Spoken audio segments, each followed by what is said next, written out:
Amid a rift over trade, President Trump says that his relationship with Canadian Prime Minister Mark Carney has, quote, come a long way as the two leaders met in the Oval Office today.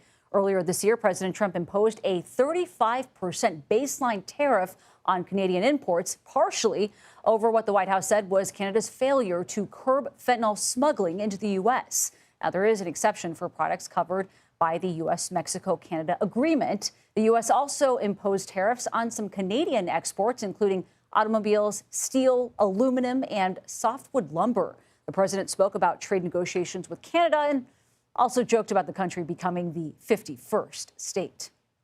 It's a complicated agreement, more complicated maybe than any other agreement we have on trade, because, we have natural conflict. We also have mutual love. We have great love for each other. And now, and I'm running out of time, but this is in many respects the most important. The merger of Canada and the United States. That wasn't where I was going. President Trump was also questioned about whether federal workers will receive back pay for salaries lost due to the shutdown. It comes after a draft White House memo suggested furloughed workers and federal employees working right now without pay are not guaranteed compensation. For more on this, let's bring in CBS News White House reporter Aaron Navarro. Aaron, thanks for being with us here tonight. So it's getting a lot of attention. What is this draft memo saying? It's coming from the Office of Management and Budget, OMB. What does it really lay out? Essentially, Nancy, this memo makes a legal argument that the government has no obligation to provide back pay funding for furloughed government workers, as well as those who are working right now still without pay. It focuses in on a 2019 law that is meant to ensure back pay for federal workers called the Government Employee Fair Treatment Act.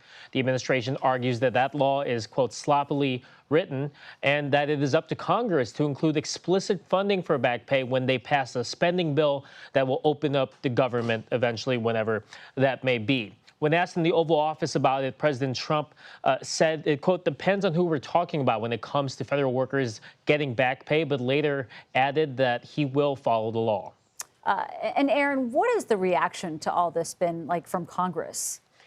You're seeing both sides of the aisle push back on this and say that there's no question that these government workers will receive that back pay. The Senate Majority Leader John Thune said he did not know what legal statute this draft memo was referring to, and said that the question of whether people get paid or not is a, quote, non-issue. One figure who was a bit more ambiguous was Republican House Speaker Mike Johnson, who said there will be, quote, a lot of discussion about whether the over 750,000 furloughed workers get that back pay. Just want to note that the administration says that this is still an ongoing discussion and there has been no final determination made. All right, Aaron Navarro, thank you very much for being with us tonight.